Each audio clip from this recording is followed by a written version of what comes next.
The Church also offered spiritual solace to slaves, welcoming them into the Christian community and offering them the promise of salvation. This inclusion, while not directly challenging the institution of slavery, provided slaves with a sense of belonging and hope in the face of adversity. In his book called The Slave Trade of Dublin, Paul Holm notes that the Church played a crucial role in integrating slaves into the Christian community, offering them a sense of spiritual equality and providing a platform for social interaction between slaves and free people. Religious texts and teachings often provided a source of inspiration and resistance for slaves. The Bible, with its stories of liberation and justice, offered hope for a better future. The story of Exodus, in which Moses leads the Israelites out of slavery in Egypt, resonated deeply with those who longed for freedom. The Norse, with their pagan beliefs, had a different perspective on slavery. In Norse mythology, slaves were often associated with the underworld and the service of the gods. The Eddas, a collection of Norse poems, describe slaves accompanying their masters to the afterlife, continuing to serve them in Valhalla or Hel.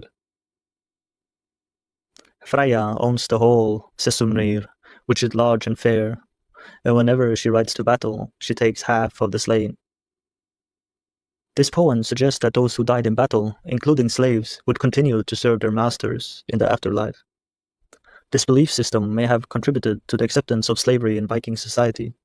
It provided a religious justification for the practice, suggesting that slaves had a designated role in the cosmic order, even in the afterlife. However, some scholars argue that this interpretation is overly simplistic and that Norse attitudes towards slavery were more nuanced. The clash between Christian and pagan ideals created a fertile ground for moral and ethical debates about slavery. While some justified slavery as a necessary evil or a consequence of war, others challenged its morality, arguing that it contradicted the fundamental principles of human dignity and compassion. These debates, though often muted, reflected the growing tension between the old ways and the new, between the pagan past and the Christian present. As historian James Barrett observes, the arrival of Christianity in Viking Dublin introduced a new moral vocabulary that challenged the traditional justifications for slavery.